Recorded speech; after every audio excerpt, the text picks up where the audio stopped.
हर हर महादेव, जय जय शिव शंभू। आज हम महाशिव पुराण की विदेश्वर संहिता का अध्याय 12 पढ़ने जा रहे हैं। मोक्षदायक पुण्य क्षेत्रों का वर्णन।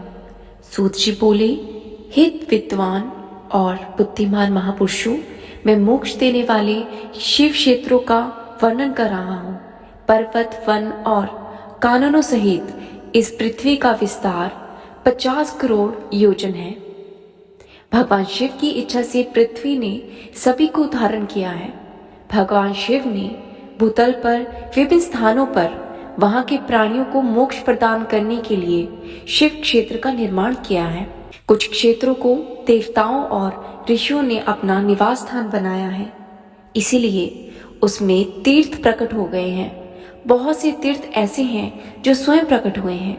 तीर्थ क्षेत्र में जाने पर मनुष्यों को सदा स्नान, दान और जप करना चाहिए, अन्यथा वह मनुष्य रोगी, गरीबी और मुक्ता आदि दोषों का भागी हो जाता है।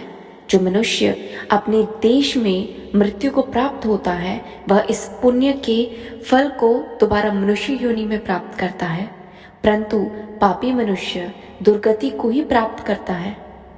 हे ब्राह्मणों, पुण्य क्षेत्र में किया गया पाप कर्म बहुत ज्यादा बढ़ जाता है, अतः पुण्य क्षेत्र में निवास करते समय पाप कर्म करने से बचना चाहिए। सिंधु और सतलुज नदी के तट पर बहुत से पुण्य क्षेत्र हैं। सरस्वती नदी परम पवित्र और 60 मुख वाली है, अर्थात उसकी 60 धाराएं हैं। इन धाराओं के तट पर निवास करने से परम पद की प्राप्ति होती है। हिमालय से निकली हुई पुण्य सलीला गंगा 100 मुख वाली है। इसके तट पर काशी, प्राग आदि पुण्य क्षेत्र है। मकर राशि में सूर्य होने पर गंगा की तटभूमि अधिक प्रशस्त एवं पुण्यदायक हो जाती है। सोनभद्र नदी की 10 धाराएं हैं।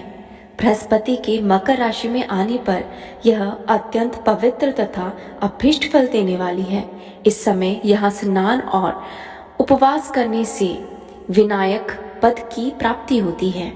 पुण्य सलीला महानदी नर्मदा के 24 मुख है। इसमें स्नान करके तट पर निवास करने से मनुष्य को वैष्णव पद की प्राप्ति होती है। तमसा के 12 तथा रेवा के 10 मुख है। परम पुण्य में गोदावरी के 21 मुख है और ब्रह्मत्या तथा गोवत पाप का नाश करने वाली एवं रुद्र लोक देने वाली है। कृष्णवेणी नदी समस्त पापों का नाश करने वाली है। इसके 18 मुख है तथा यह विष्णु लोक को प्रदान करने वाली है। तुंगभद्रा 10 मुख वाली है एवं ब्रह्मलोक को देने वाली है। स्वर्णमुखी के 9 मुख है। ब्रह्मलोक से लौटे जीव इस नदी के तट पर जन्म लेते हैं। सरस्वती नदी, पंपा सरोवर, कन्याकुमारी, अंतरीप तथा शुभकारक श्वेत नदी सभी पुण्य क्षेत्र हैं। इसके तट पर निवास करने से इंद्रलोक की प्राप्ति होती है। महानदी कावेरी परम पुण्यमयी है। इसके 27 मुख है।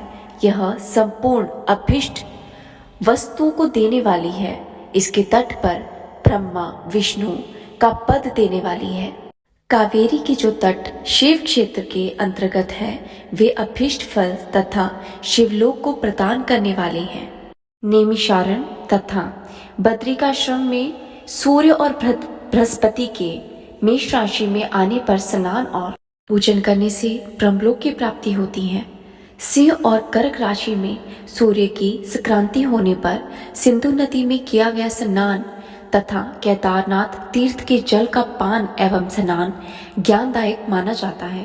बृहस्पति के सिंह राशि में स्थित होने पर भाद्र मास में गोदावरी के जल में स्नान करने से शिवलोक की प्राप्ति होती है। ऐसा स्वयं भगवान शिव ने कहा था। सूर्य और बृहस्पति के कन्या राशि में स्थित होने पर यमुना और सोनभद्र में स्नान से धर्मराज और गणेश लोक में महान भोग की प्राप्ति होती है। ऐसी महर्षियों की मान्यता है।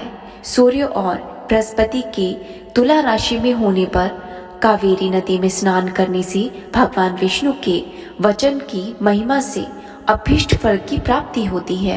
मार्गशीर्ष माह में सूर्य और बृहस्पति के वृश्चिक राशि में आने पर नर्मदा में स्नान करने से विष्णु पद की प्राप्ति होती है। सूर्य और बृहस्पति के धनु राशि में होने पर सुवर्ण मुखरी नदी में किया गया स्नान शिवलोक को प्रदान करने वाला है। मकर राशि में सूर्य और बृहस्पति के माघ मास में होने पर गंगा जी में किया गया स्नान शिवलोक को प्रदान करने वाला है।